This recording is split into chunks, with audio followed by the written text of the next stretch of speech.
From deep within our hidden volcano laboratory, a podcast about gaming from the people who bring your games to life. These are your core elements.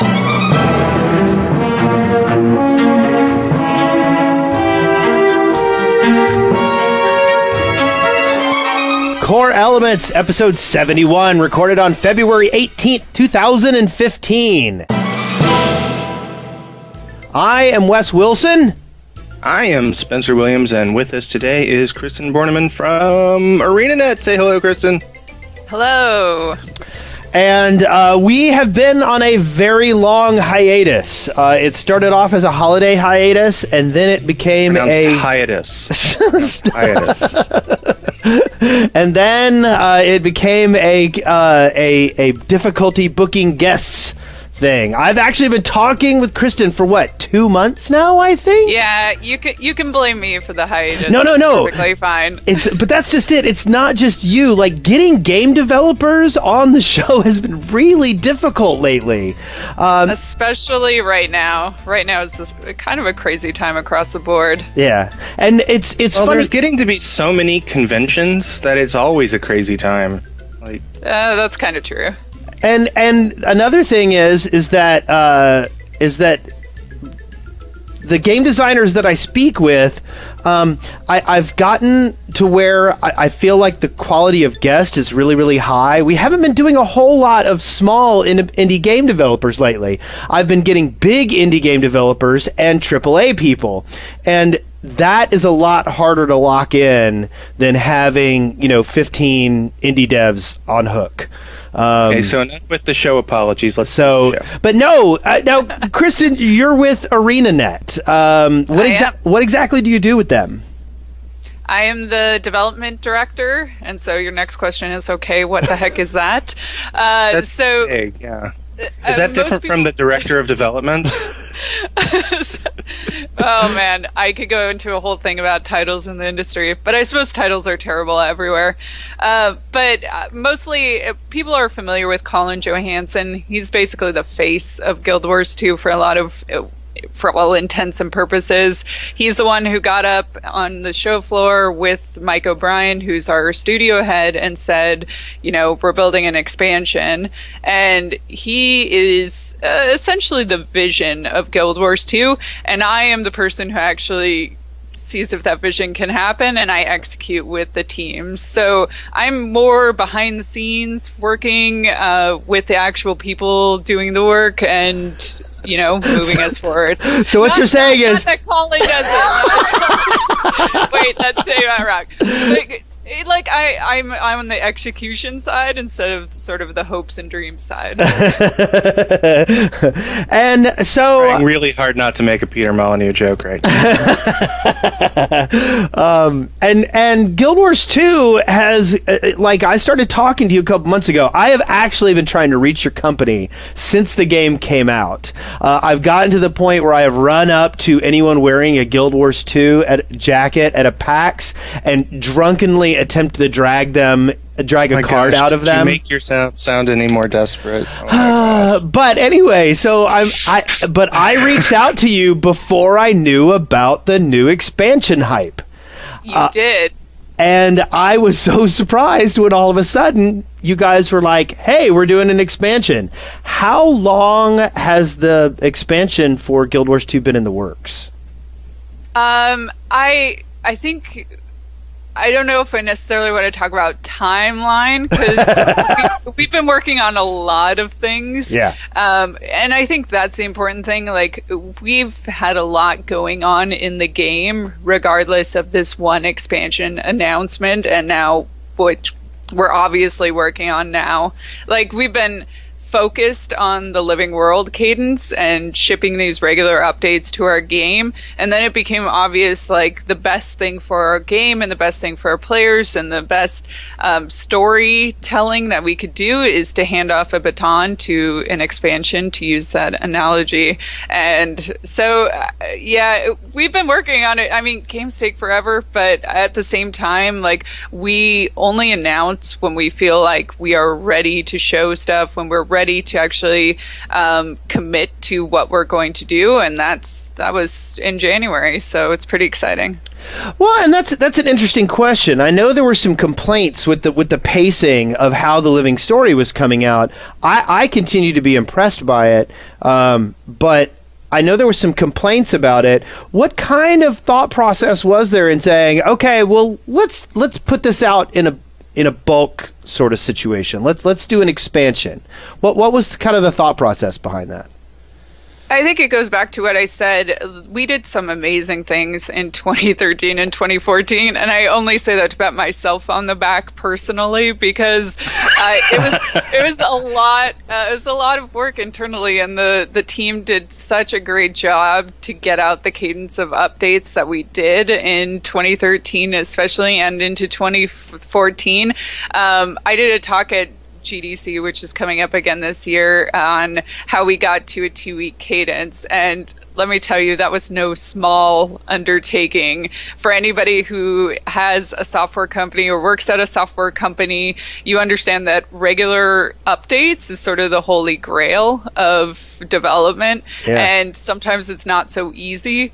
So we did a lot of really great work, but I think it's definitely very purposeful, and we're always player focused. So this is a player decision, right? Like, and that's the important thing to remember. We feel like an expansion right now at this timing is the right thing to do for our players. Well, and one other thing is I've been talking about Guild Wars 2 for years now, trying to get people who like MMOs to play it, but are like, and I'm like, no, you need to pick this up. But there's the hype train is coming in. Like the expansion pack did it, and I've noticed a lot of people who had been on the fence suddenly are picking up Guild Wars 2 and trying it out on the announcement of the expansion. Have you guys been noticing an uptick in playtime? I think what we definitely have noticed is people are really excited. Yes. And that's great to see. Like, we from a development perspective, we love the hype. We love all of Reddit, not to call out Reddit or anything like that, but we're excited. Call them out. We're excited because we see all of the excitement, and that just fuels us even more. So we're certainly seeing people, getting really hyped, like you said, getting really hyped for this big, huge release. So when is it? Yeah. See what I did there? That was good. I dropped the release date bomb on her, and she almost cracked. Did. Almost. She was like, July. I mean, I'm not saying it. We're not talking about a release date yet. To give the party line. Yeah. But right? You know when it is. You have a quarter estimate in your head, though, don't you? My whole job is schedule, so it's really unfair to ask me that question.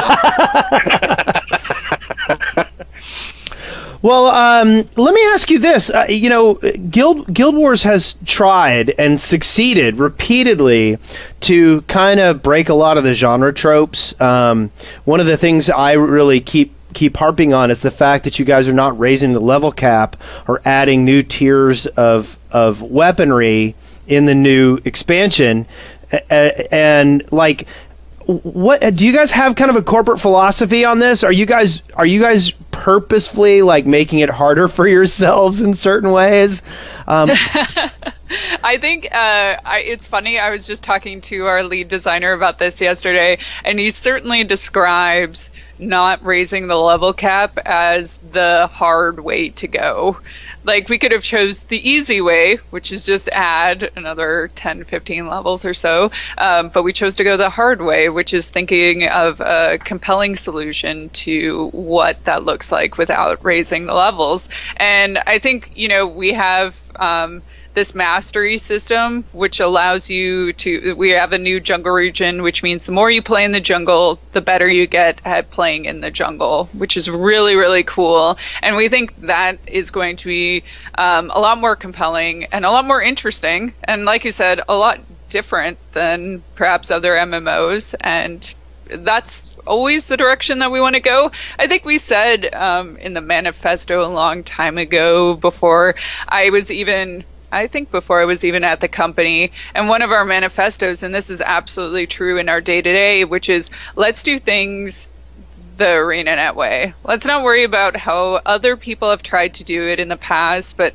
let's do things the way that is best for Guild Wars 2 and what is best for our game in this particular situation. And there are other things that fall into this. This is why we don't have a subscription service. For our game, we feel like the pay once and then you get to play it forever is the correct way to go. So I think we always like to characterize it in, let's do what we feel is best for the game. Well, okay. I think we've touched a little bit on what you are and what you do, and why don't we? Well, she's a human being, Wes. That's true. Well, you know, we sometimes get some non-human beings on. That's true. But anyway, so we'll talk more with you about what you do. And he's taking it from you me. are taking it from me. No, it's because you were tripping all over it, Mister. I don't have any coffee. I know. I'm gonna drink some more soda. But first,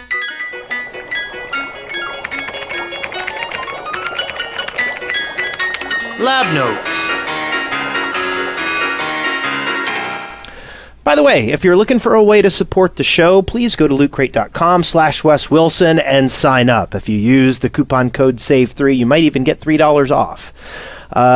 We get a commission for everyone who goes and signs up for Loot Crate in our name, and it's a great product. You can go to YouTube and look at some of my Loot Crate unboxings with my children, and the situation is really enjoyable watching them get all excited about the things that we pull out of the box. Anyway, lootcrate.com/Wes Wilson, support the show. Additionally, I am also working on getting a Patreon online, and I will alert you as soon as we get that worked out. Hey, Wes, you always go first. I think you should go first. Hey, thanks. I will, because that's what I do. First off, what I've been playing almost nonstop lately is Guild Wars 2. Oh my gosh, you too? It's hard. And this is not because of the expansion coming out. This has been building for a while. I have been in an MMO gear lately. But the weird thing is that I have actually kind of been digging into some grinding lately. I'm currently grinding for luminescent gear, which is achievement based. And the worst part is I don't even really want the armor. I don't like. Okay, hold on. We need to put a quick thing here for people who don't play Guild Wars 2. We currently have 2 Guild Wars 2 players here and someone that works for the company that makes Guild Wars 2. So we might get a little bit game specific here, and if you don't understand what we're saying, too bad. I'm sorry. It's just this one show. We'll go back to being more general next week, okay? I'm a complete noob, so you guys are probably way ahead of me. Well, for those who don't know, the latest zone that got released in the Living World storyline basically is a giant battle zone, and if you participate in all of this and participate in the story and then repeat the story again and accomplish certain things within the story that were difficult, and like hobbling yourself, only fighting a boss with one particular type of buff, and then like defeating the final zone 18 to 20,000 different ways. But like basically I don't even really want the armor. I don't think my character will look very good in the armor. What I'm doing is I basically am looking at this grind as a list of things to do. Like it's like hey, what are you going to do tonight? Well, what's next on my list? And I've been doing this stuff, and it's been a lot of fun, but at the same time, it feels dirty in my soul to be grinding for something this hard. it's one of these things where it sort of has that feeling of potentially being not fun if I start paying attention to what's going on. Does that make sense? And so it really doesn't.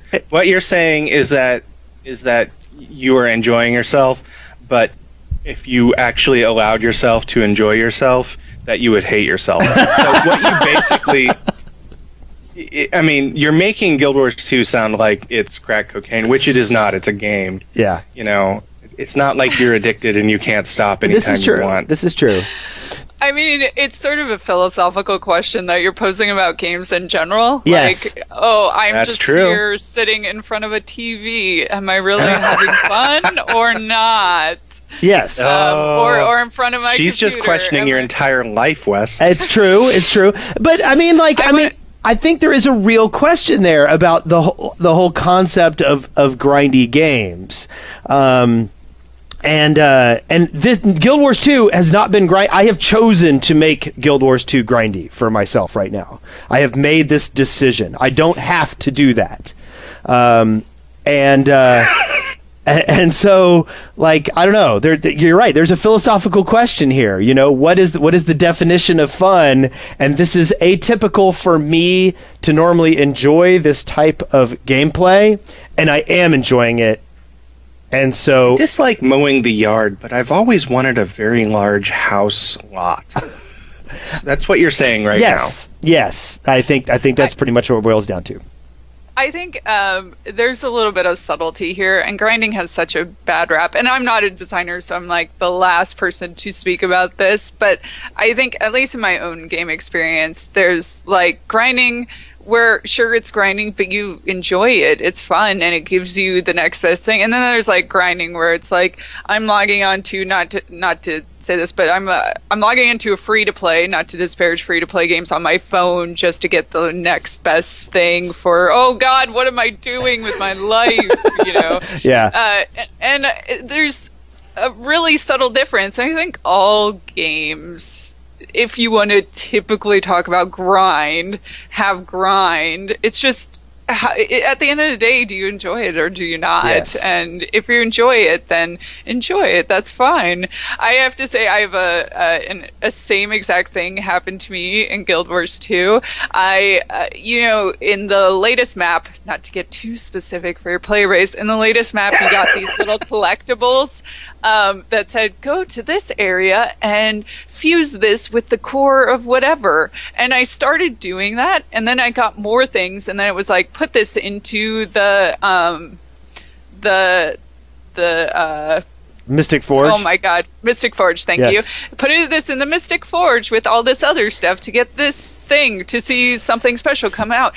And I'm like, okay, maybe, all right, I guess I'll do that. And then I started doing that, and then I Googled it because I'm like, what the heck am I building? And then I realized that I'd ended down the path. I'm there too. I'm doing that too. I am logging on daily to create piquant plant food for my backpack. I'm trying to feed my backpack. See, I enjoy the find a list and follow it method. I find it very sort of serene. Yeah. No, I love it. No, this is not a damnation. Like, I really did enjoy that. Like, it picked me up right away. But I think, like, my first 40 hours of Guild Wars 2, and it's not because I was just so exhausted from launch that I couldn't do anything else, but it was just wandering around and getting all of map complete. Yeah. That's the first thing I did. Yeah.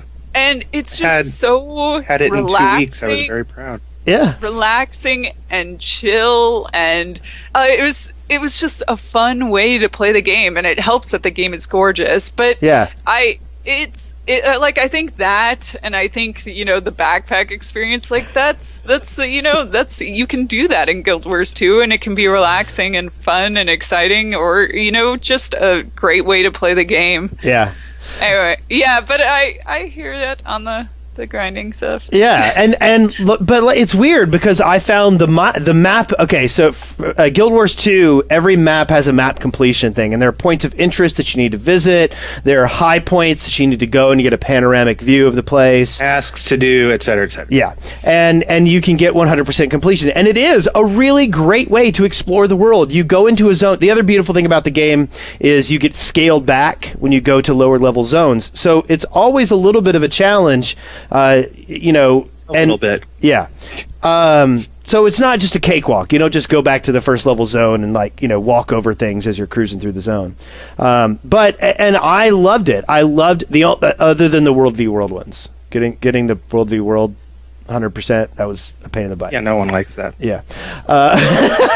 But everything else, oh my God, it was great. And then you find places, and there's a real sense of exploration in the game. Like you actually will find things that people that are actually hidden.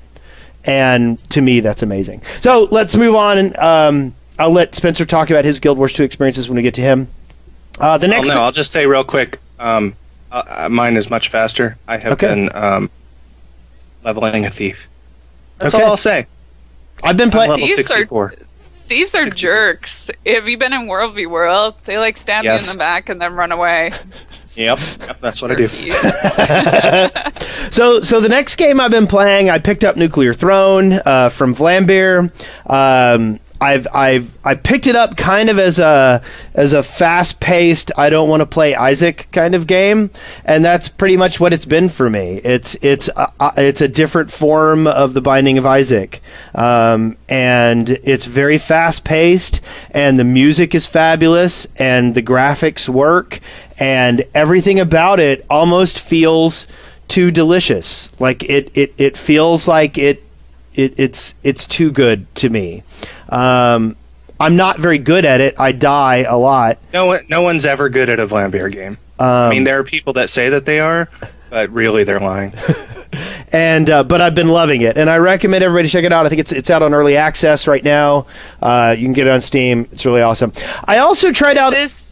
Oh, I was going to say, this is sort of, specific to me and things that I'm interested in, but I love the way that Rami is developing that game, doing the constant updates. I think every Friday he releases a new update to Nuclear Throne on the dot. I think I've seen him on Twitter. He's like, oh, I'm on a plane and I'm going to push this update out to Nuclear Throne. Nuts, man. Yeah. I think, of course, he's always on a plane, but I think it's really... I think it's awesome that he is, continuing to support this game on a regular basis, and I think he streams all the time as well. Just the way he's developing that game is really awesome. I keep trying to get him on the show, but every time I email him, I get the email back, hey, I'm on a plane. So, yeah. Well, if I catch him at GDC, I'll send him your way. I did get another hug from him though at PAX South. I have now gotten two Rami hugs, and it was awesome. So the next thing, you should get a T-shirt. I've had 2 Rami hugs.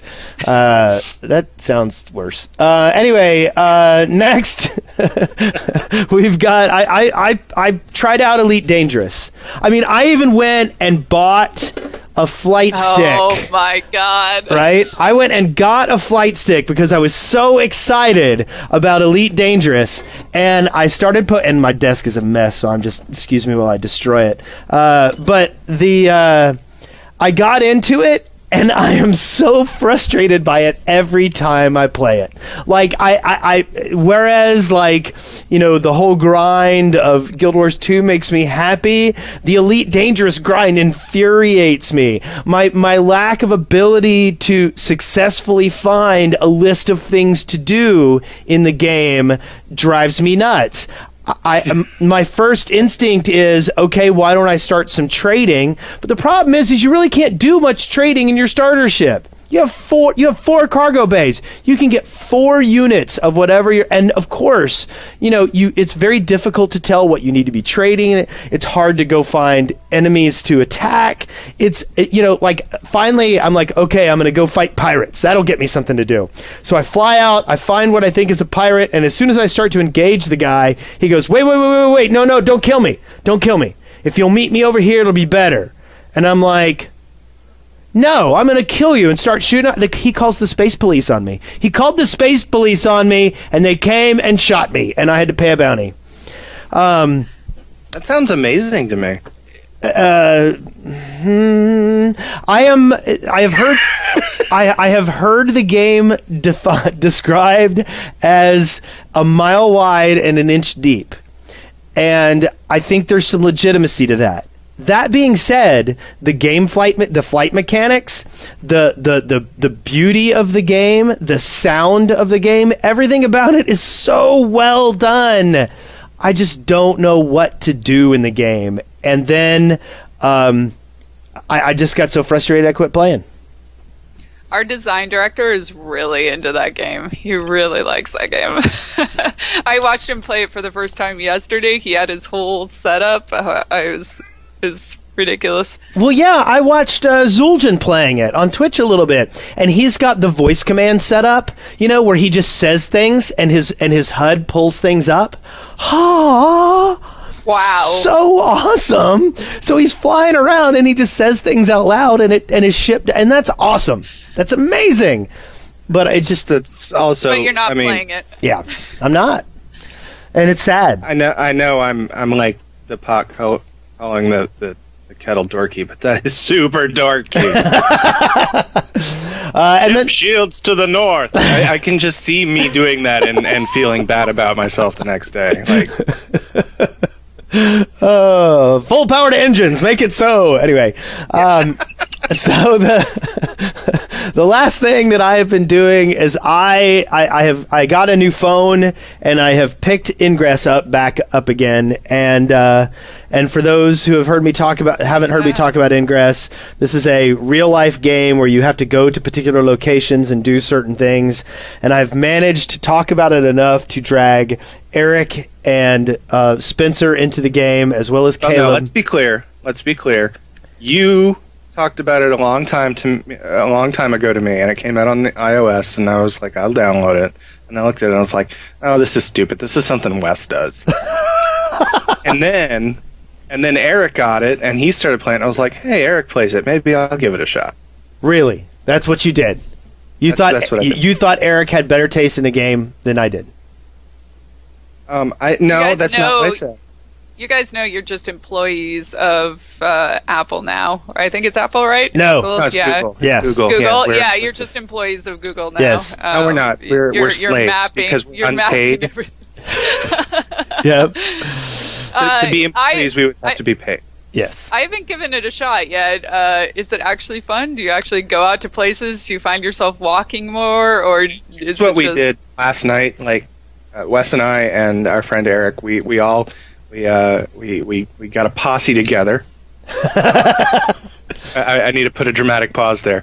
And then we all went downtown to Huntsville, and we went portal raiding, the three of us, and that was our night activity. Yeah. Aww. Yeah. Yep. That's very. You say that like it's adorable. Fine. It is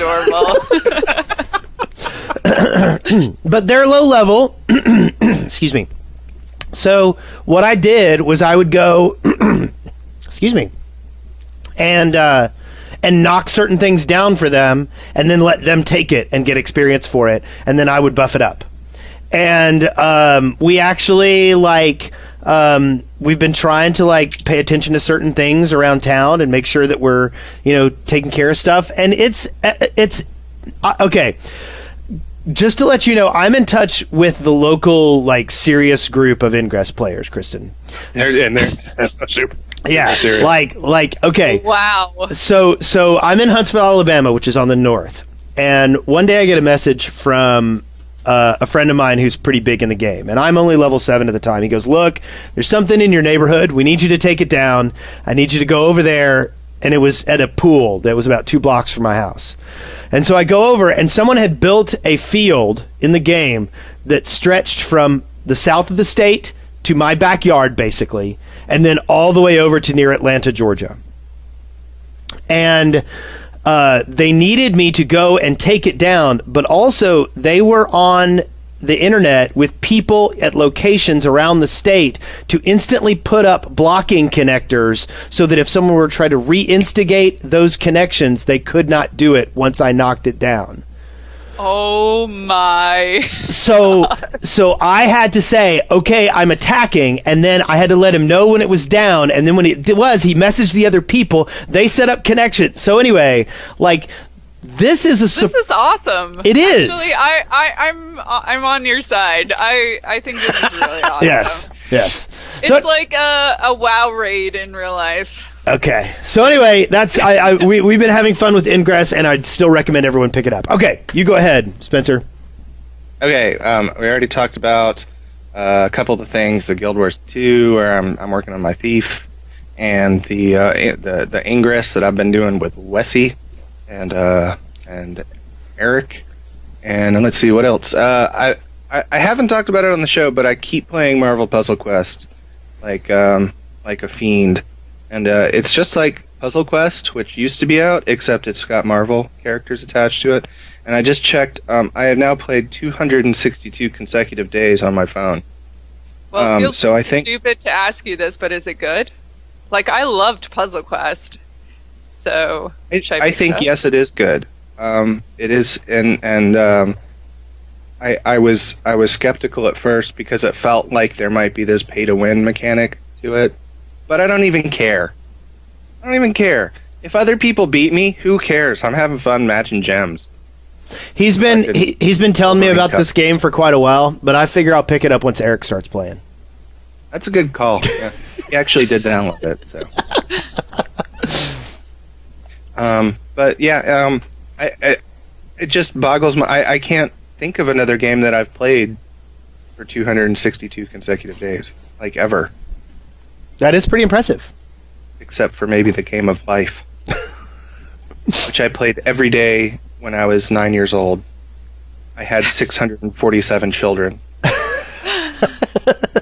Anyway, very nice. The other thing that I've been playing a lot, I have several consoles. I have lots and lots of games for those consoles. Many of them I would like to play.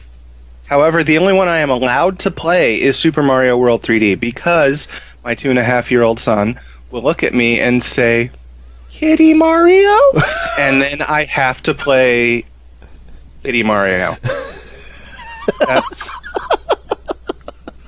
I have all of these other games. I have dozens of games to play in my backlog, but all I can play is Kitty Mario. Yeah. You're really selling this whole kids thing.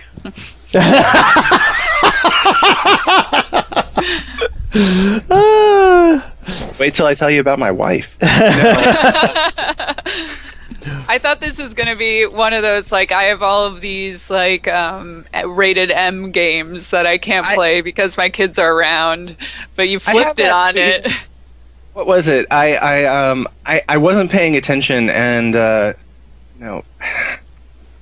guess this is a bad father moment.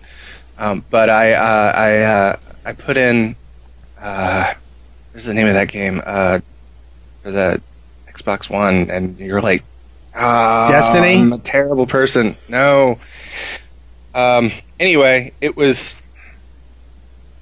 very violent, and there's mutants, and they're vomiting blood all over the place, and I was like, hey, I'll put this in. It looks like it's fun, and Stark is staring at it. I'm like, oh yeah.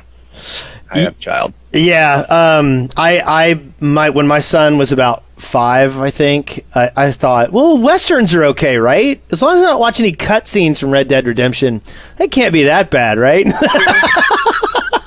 Oof. Made a huge mistake. Well, it wasn't that bad, except he started playing Western at school, and they frown on that Sunset nowadays. Overdrive, that's what it is. Oh. They frown when you threaten It was Sunset Overdrive, and I just thought, oh, this looks like a colorful, fun game. Oh, I'll just put it in, and oh my gosh, I'm shooting things in the face, and my son is just like, oh, yeah, hey, look at that. So what else have you been playing? That's it. Okay. Well, Kristen, what have you been playing? I sadly forever have an addiction to Dota 2.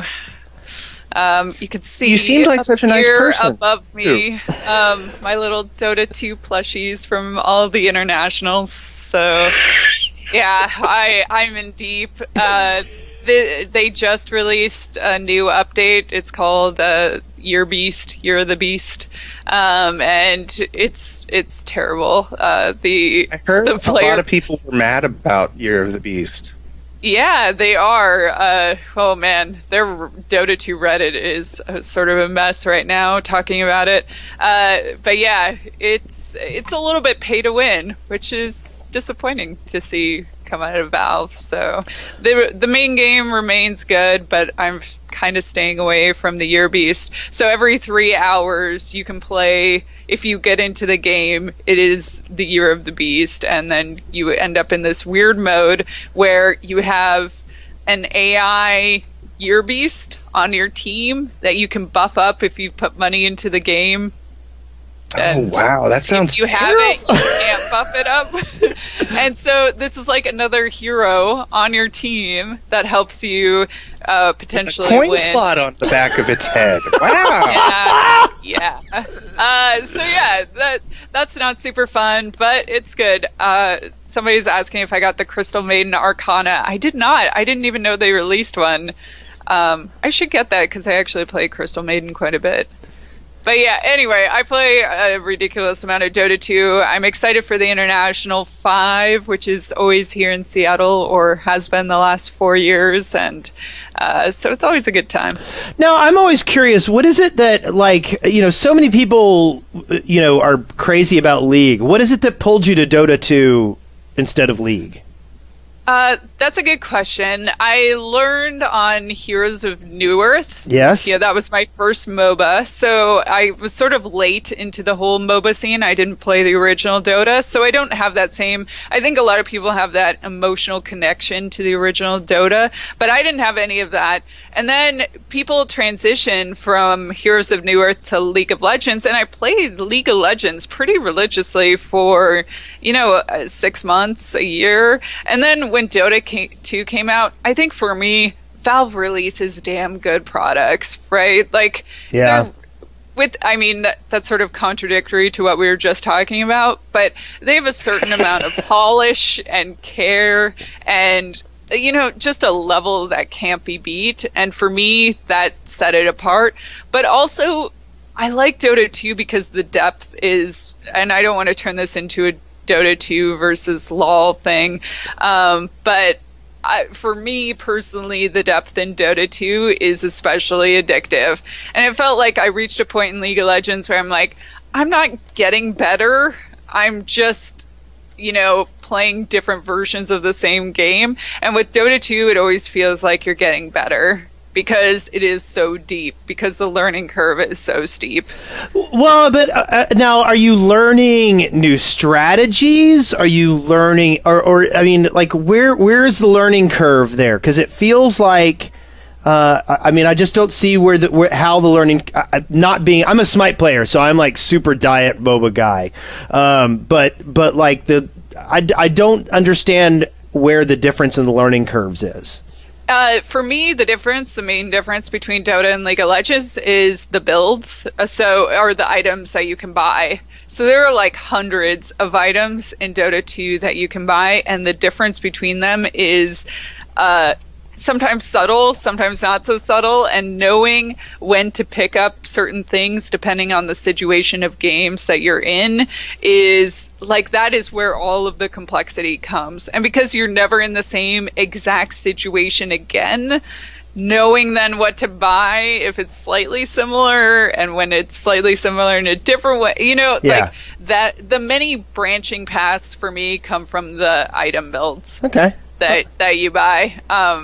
And I mean, sure, they change the meta, and sometimes heroes change and characters get added, but the biggest part is there are so many goddamn items, and I don't even know. Like, I've been playing this game for a stupidly long time, and I hesitate to even now bring up my Steam account with how many hours I've played in Dota 2, but I don't even know I couldn't, if you said a Dota 2 item, I couldn't even necessarily tell you exactly what it does because there are so many of them. So yeah, it's crazy. Either that or you're just not that good. Or yeah, I'm sorry to drop that bomb on you. Spencer. Well, I have to say, if I was going to play one of those, it would probably be Dota 2. Just again because of the Valve connection. Even though I'm kind of down on Valve lately, just because it doesn't seem like there's any good news out of Valve, like for the last 2 years. They don't make games anymore, and I think. Yeah, but beyond that, like, whenever you hear Valve news, it's always bad. Like people are mad about Dota 2, or people are mad because such and such game, or people are mad because everyone's always mad at Valve, and it doesn't seem like there's ever any communication that ever makes people not mad at Valve, and so. I'm apathetic about them. I just feel like they're this giant monolithic entity, which is really funny because they're really not that monolithic. No, then they're really not that giant. They're, in terms of number of people working for them, it's just they're just hugely influensive. Influensive? New word. Influensive. Okay. Not. I think Valve sort of likes to be outside of the games industry in a lot of ways, and so I think they're a very interesting company. I'm happy they exist, but I think. I mean, do you feel like they just did a giant mic drop? Do you think they just, I mean, is that what's going on with them? Do they feel like they've done it, and so they're dropping the mic and walking away? I don't think so. I don't think it's like that. I think they are. I don't know. I think they're more focused on the business around games and doing what their employees think is fun. And sometimes that has nothing to do with games, and sometimes that has nothing to do with their players. Okay, I can see that. So you've been playing something else here that a lot of people are very excited about right now. I am. So I'm a huge Zelda fan. Let's see if I can get my tattoo up on the camera. Yeah, I have a Triforce tattoo. It's one of those series that I grew up playing. And I am literally right next to me is my 3DS, my hilarious Zelda 3DS, and I'm playing Majora's Mask. So and I never why is it so hilarious? What's so funny about your 3DS? I mean... Oh, yeah. No, just how obsessive does it amuse you? Yes, it amuses me. The 3D amuses me. No, that's mean. The 3D gives me a migraine, so, Yeah. Well, have you tried the new 3D? Yeah, it hurt me immediately. It was funny. I'm not kidding. Last night he picked one up and he opened it up and went, "Oh!" And I knew immediately what had happened. I go, "Oh, the 3D's on, isn't it?" Hilarious. It's supposed to make it better. Well, it makes it so that it hurts me from more angles. Amazing. So Majora's Mask, I've never played through all the way, so I'm excited to get back. Here's what happened. I remember very distinctly my first experience of playing Majora's Mask. I put it in, I got started, I was like, hell yeah, another Zelda game, and then I couldn't figure out what to do. Yeah. And the first 3 days, if you don't finish what you need to those first 3 days, you lose. You lose the game. Yep. So I think I lost the game in the first 3 days because I didn't know what to do. Which is pretty incredible for a Nintendo game, for you to actually lose. It is really incredible. And I set it down and I never touched it again. Meanwhile, my brother and sister continued to play it and, enjoyed it. And it's one of their favorite Zelda games, but I haven't played through it all the way. So my problem I remember distinctly trying to play Majora's Mask, and my problem is that there's this weird netherworld between looking up a hint and completely recognizing that if you want to do everything that you want to do, you got to do it exactly the right way. And my problem was I wasn't able to create a middle ground. Once I started playing and I wanted to find out what a particular mask did or how to do a particular thing. And so I went and looked it up, and when I did that, I discovered all the things I had not done previously that I could have done. And so then it became well, wait a minute, if I'm going to do this, why don't I go ahead and do this, and this? And it became a I must now put myself through the Majora's Mask walkthrough kind of situation, as opposed to me playing it. Don't play a JRPG then. Yeah, I mean, I guess that's your damage, Wes. I know. I'm not saying it's yours. I'm saying it's mine. I fessed up. Yeah, if you want to. I mean, apparently they've updated. Sorry, go ahead.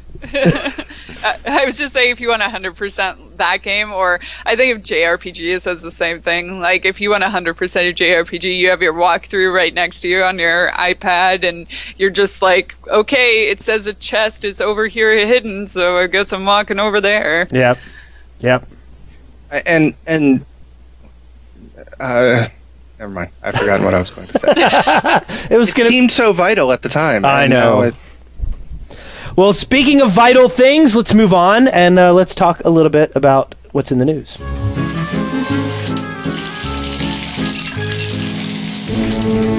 Eureka! Ow! So this week, the new 3DS was released. And everyone is very, very excited about it. I have an old 3DS, and I'm pretty happy with it. Like, I don't really feel much of a need to get the new one. I do. Why, Spencer? Why? Because it's new, and it's from Nintendo. Is that really all it boils down to? New is better.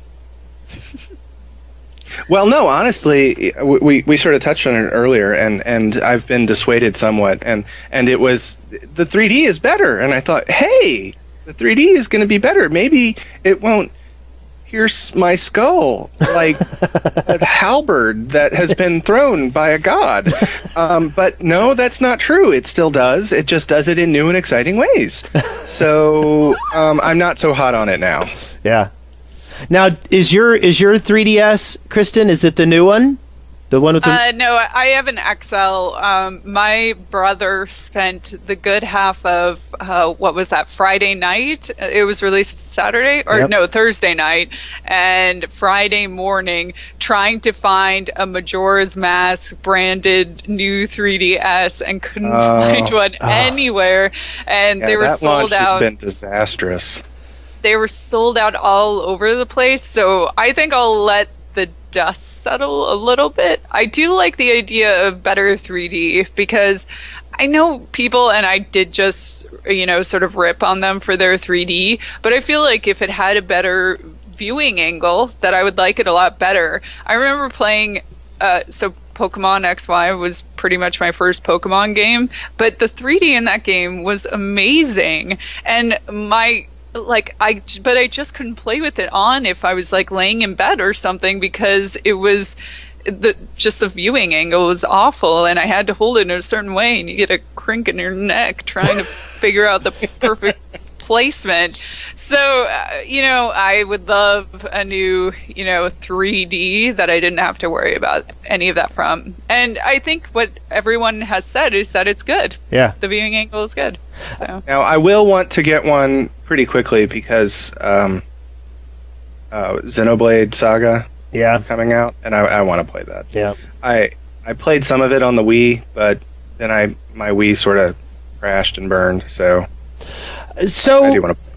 I did notice, I found an article that was talking about the release, and they explain this article, and I'll put it in the show notes at coreelementshow.com. But there's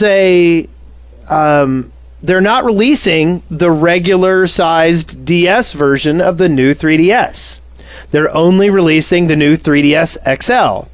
And they state that this makes it so that in the American market, it's very clear. There is the 2DS, there is the 3DS, and there is the new 3DS XL. Do you think that is them saying we're stupid in America? No, I don't think it matters. and I think I don't care to read into it. Yeah. I think it's strictly a business decision. They looked at the sales of the previous 3DS and said, okay, they want the bigger one. That's what they want. And there's going to be a few people that gripe that the smaller one is not going to be available. But let's face it, on the mass market level, how many people are going to know that there was ever a smaller one? It's going to be like 6 guys on Kotaku that care. I agree with you. I equate this to, I have a Honda Fit. I don't know if you guys are familiar with that car, but there's been a hybrid version in Japan forever, I think, and they won't bring it to the US because they don't want to cannibalize their Honda Fit market here. And it's just a business decision at the end of the day. So yeah, it sucks if you like your tiny 3DS, but yeah, that sucks. I really don't have much of a reason to buy a new one. I was playing my my 3DS more, and then I got into Animal Crossing, and the problem is that it's very there's your problem right there. It's very busy work. So next, you're complaining about. You were hold on. No, let's drill back into that. You were complaining about following lists in Guild Wars 2, and yet you're playing Animal Crossing. Which is all it is following lists. Yeah, that game is not a game. It is actually a grind. There is a wheel in that game that you turn that grinds away portions of your soul as you turn it. Yes, that is what that game is. Yes, but I'm grinding it away with my wife, so it makes a difference. Aww. All right, free pass. Valentine's Day was last weekend, so you get a pass. Yep. Free pass. Your soul will be ground away together. Tiny bits of soul flakes. So the next thing's kind of interesting. Activision has, and this is actually kind of old news, but I really wanted to talk about this. Activision is cracking down on cheats and exploits on YouTube, and what they're doing is, if you post a video with a cheat or an exploit in one of their games, they will do a copyright takedown on you. And it's sort of heavy-handed. It is, but it's. You think they just fix the bug or ban the person? Or let people play games the way they freaking want to, or that. But, for certain things like FPS games where it's, a multiplayer environment and people are, but I agree with you. I feel like fixing the bug would be the better idea. And it also feels almost a little dishonest. It's like you're saying, hey, do this, but if you make me mad, then I'm going to throw a law book at you for something unrelated to what you're doing. I don't know. It seems as I don't know about that. As somebody who makes YouTube content, when you think about somebody complaining about using their copyrighted material, there's a concept behind it. And just because they have the legal power to do that selectively, I don't know. It just feels weird. It's almost as bad as Nintendo's new YouTube policy. It feels weird that it's a copyright, it's a DMCA violation. Yes. To me, that's okay, I take a video of me running a red light and you shut down my YouTube. Yeah. It just seems totally the wrong application of something that already has a bad rap. Yes. Right? DMCAs are, are a very controversial thing, and you want to add this on top of it? Yes. Seems misguided at best. So anyway, I'll be interested. Activision cares about the people, so. Yes, they do. They're well known for their so next, and this might excite you, Spencer, Rock Band released 2 new pieces of DLC this week. It's a good thing they're not touching that game anymore. They released 2 songs. They released a Tenacious D song called Rise of the Phoenix, and they released Weezer's new single Back to the Shack. I'm not sure what this says. I mean, does this say that everything that they've released since has been a huge flop? Because here's what they've released since, and I've heard they've got some bigger stuff in the pipe, of course, but they released a game on Steam. Did you know this, Wes? Which one? The oh crap! I can't remember the name of it. Yeah, exactly. You can't remember the name of it. Rock Band Blitz? No. They did Rock Band Blitz. Yeah, that's not what I'm talking about, though. I'm talking about a game that came out like in November last year. Did you know this? No, I didn't. Yeah. They released a game called A City Sleeps on Steam last year. Oh, yeah. I Yeah. haven't played it, but I do know about it. That's I awesome. played it. It's fun. But how many people know about this? Yeah. Like 7. Fun. So, what's happened to this company since their cash cow has kind of, I don't know. Well, and there's still a lot of talent there, and I'd like to see them do something good. And I like the idea of something happening with Rock Band. I don't like the fact that I can't like. I don't. No, really, I do. So I'm saying I don't. Oh. I'm saying you are welcome to your feeling of optimism, but going back to that that people, that fad is over. That fad is done. I mean, I suppose we have a whole new crop of college kids coming in, but they're gonna, they don't care about it anymore. They're too glued to their iPhones and their rock pads. And their, Well, I still hope so. Now, in the interview, they said when people started asking if they were going to start putting out regular DLC, the PR manager said, "Let's not get ahead of ourselves." But at the same time, like I would like to be able to purchase a new Rock Band guitar without having to pay $100 for it because they don't make them anymore. I would like for that stuff to still be around because my Rock Band guitar broke. Yeah, new consoles are out. I'm sure they're taking a look at it and saying, hey, all these people, they have that stuff in their closet somewhere if they haven't thrown them away. What if we made things backwards compatible? I don't know anything, but I'm sure it's an interesting proposition to be like, can we get something out of, a $60 game on the new consoles for, relatively cheap? We have the engine. We have all these songs that we license. Yes, there's probably some work to license them again for a new console, but why wouldn't they take advantage of it? I think probably internally they thought, oh, we're done with Rock Band, we're going to reinvent ourselves, and that probably isn't working out as good as it could be. Yeah.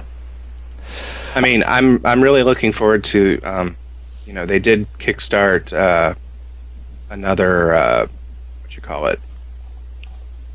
frequency. No. Oh yeah, frequency. Yeah.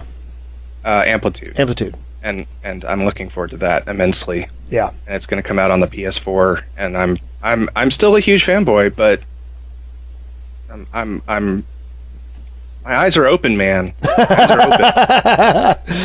open. Okay, these next two articles I just kind of want to touch on them a little bit. The first one it's all about the unbalanced design of Super Smash Brothers. And this is actually, I found this article to be really, really interesting because what it basically is talking about is how there are certain characters in the game that end up being better than others. And you can measure how much people are playing them and look at changes in the characters over the years.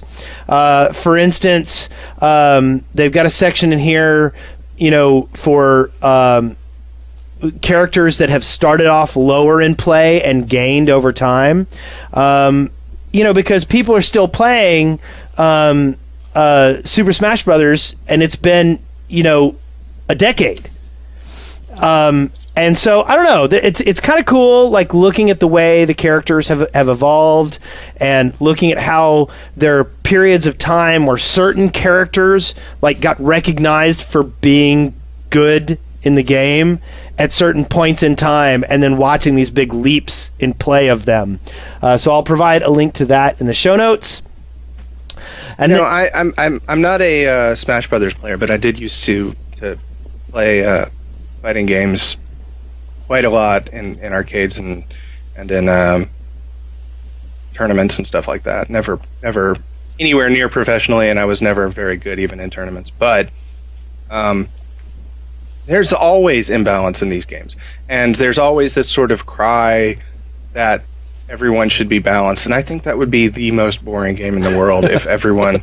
I mean, imagine playing a racing game where every car could go exactly the same speed. Yeah. It would just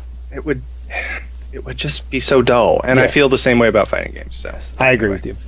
And so this last article is somebody caught up with Notch and did an interview with him about the sale of Mojang to Microsoft, or Minecraft to Microsoft, and basically he confessed that he does feel a little bit like a sellout.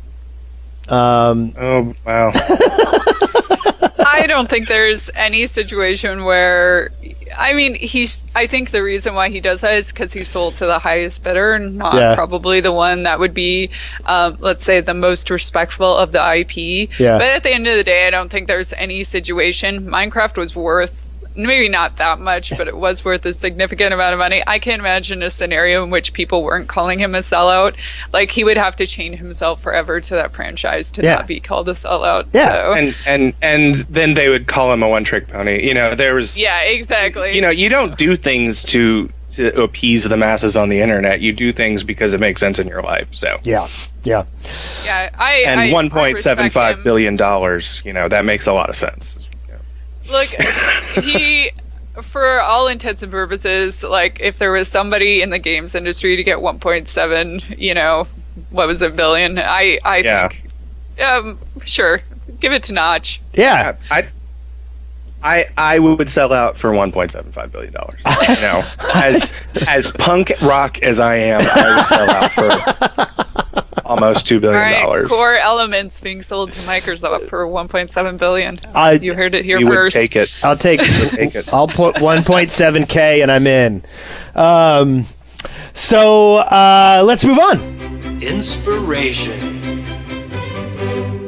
So I know that you probably get this question all the time, but how like, does ArenaNet like have like what's their long-term idea about Guild Wars 2? Are they planning to just is it an infinite thing? Is there any kind of like thought process into like, okay, what are we going to do once this is over? Like, how is the company laying itself out as far as its long-term viability?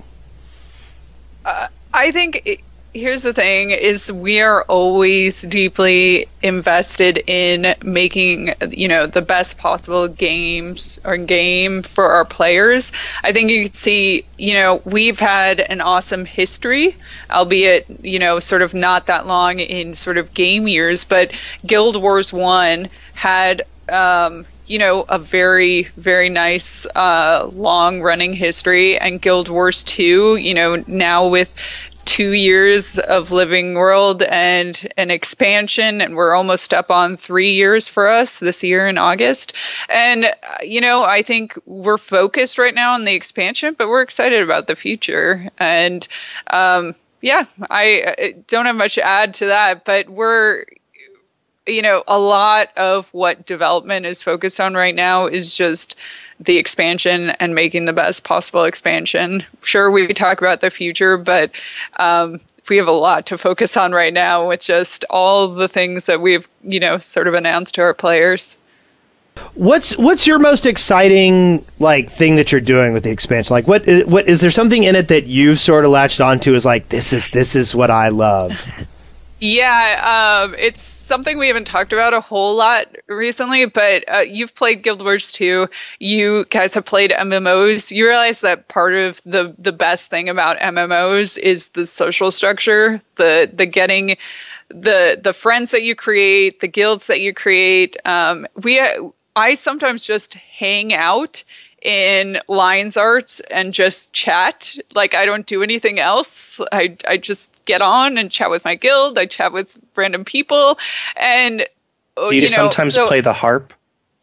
Yeah, I am terrible at those instruments, but I will listen to people playing the harp. So one thing is we're building on that with, somebody said it in chat, with guild halls, and that's like my most excited about feature. I'm excited to have just a place to hang out. Like my guild used to go in Lion's Arch before we blew it up, into the bar in the ship over Lion's Arch. And hang out and, not like role play, but be like, we're meeting up in the bar, everybody. And so we'd all go there. And to me, like, that will be our guild hall now. So I'm excited about that. Do you feel guilty for blowing up Lion's Arch? Do you feel like a bad person?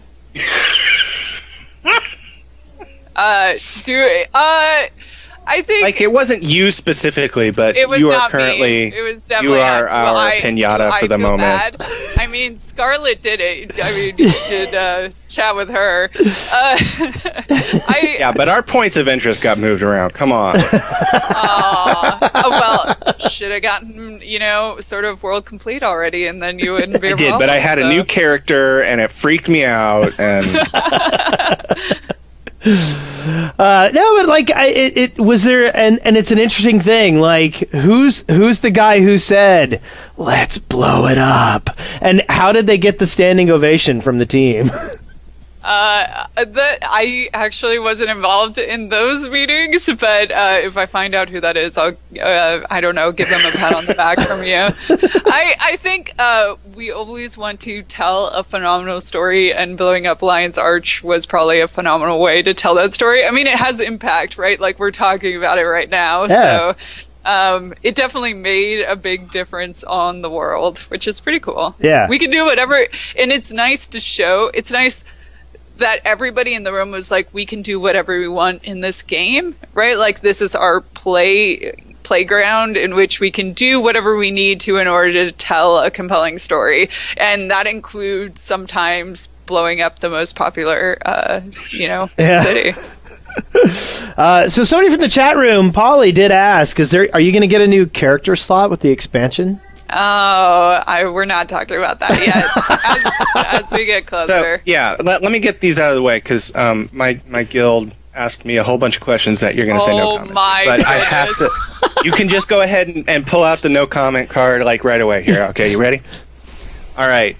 Is there any plan to have alliances? And I'm just saying this because I'm in a multi-guild alliance right now, and the curious thing is, like, will multiple guilds be able to go into one guild hall?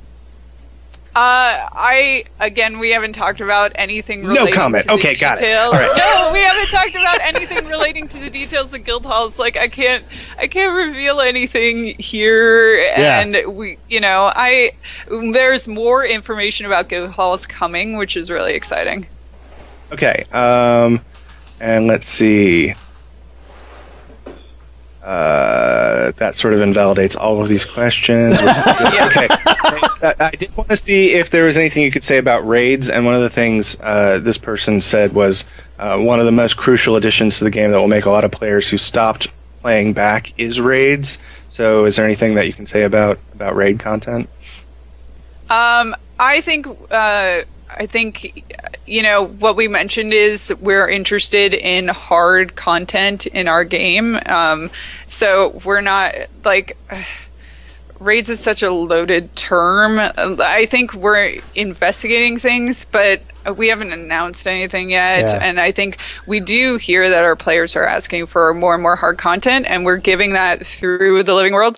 I tried to play the Living World. I don't know if you guys have played through all of the story missions. Have not. I'm working on it right now, actually. Okay, if you go back and play Season 2, Episode 2, I think it's Episode 2, at the end of that, there is a plant-like boss that spits out a whole bunch of things, and you have to protect the guys that are going in and putting bombs into it. I think that's how it works. Anyway, I tried to play that. I could not solo. I already admitted I'm a noob, but that is so difficult, and it's because mechanically it's difficult and hard. And anyway, so we not that that's a perfect example. I'm not a designer again, but I think we want to invest in more stuff like that where you have to work really hard to finish the storyline. So That was a lot of words for no comment. I know. Yeah. Look, we have a lot of really, really cool announcements coming, and that will detail out a lot of stuff for the expansion, and I would just say stay tuned. And I did tell everyone that that's exactly what you would say. So yeah, it's fun. It's good. I am, sadly, you guys got the wrong. That's why, Wes, when we were trying to figure this out, I'm like, are you sure you want me to come on the podcast? Because I'm not going to talk about design stuff as well as somebody else could. And I know you guys are going to put me on the spot, so I'm going to be that's why cautious. we gave you an out. Yes. Gave you an out. Yes. I appreciate that. I did want to ask you just real quick. How many?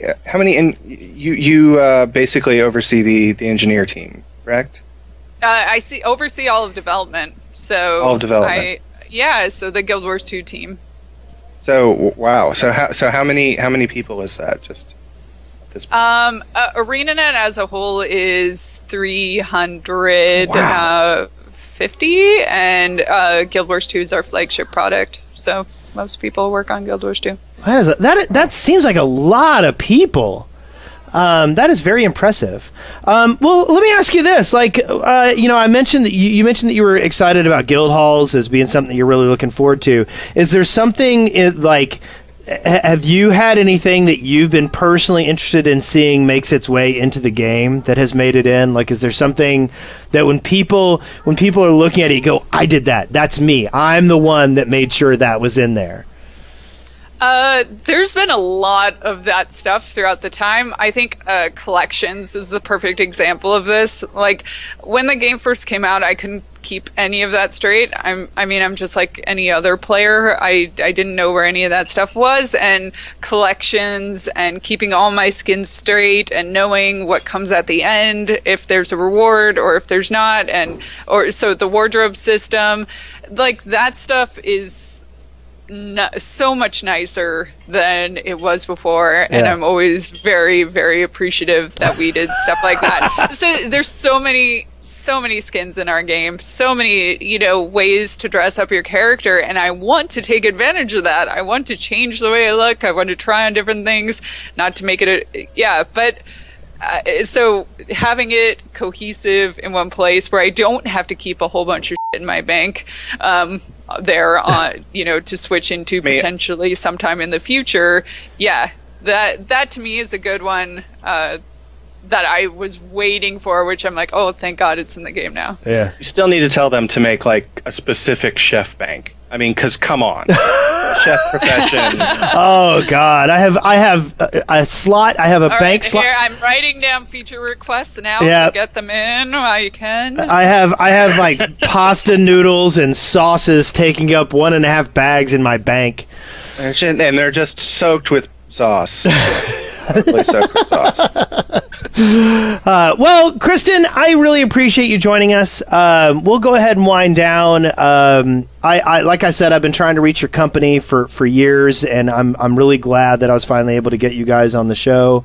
Well, I appreciate you having me on. It was good to talk to you guys. So anyway, but I hope that I really would like to reach out to you guys again after the expansion comes out, and we'll talk some more. And it was a real pleasure, and I hope to talk to you again soon. Thanks. It was great. By the way, do you have anything that you want to promote? Anything you want to pimp? Is anything coming up? I mean, we're going to be at PAX East. Oh, yeah. So we'll be at PAX East. We're going to be playable on the show floor demo. So that is amazing. If you're there, come stop by the booth. I personally will be there. So if you see me, come say hi. I will also be at GDC Monday through Wednesday before I take a red eye over to PAX East. So if you're at GDC, come say hi. Yeah. So yeah, I mean, for anyone and everyone, or if you're European, Rezzed, we will be at Rezzed as well on the show floor, but I will not be at that one. So you have to find somebody else to hang out with. Okay, and for those who are interested, I have been, I think I've got a guest booked for the upcoming week.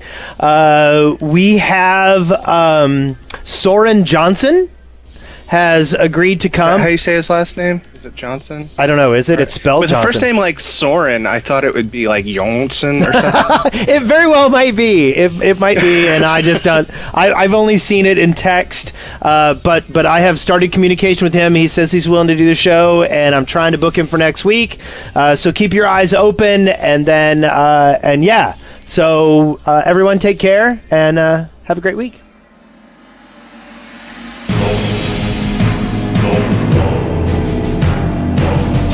You've been listening to Core Elements, exploring gaming one element at a time, a listener-supported podcast. See the show notes or get more information at coreelementshow.com or leave us a voicemail at 256-763-0455.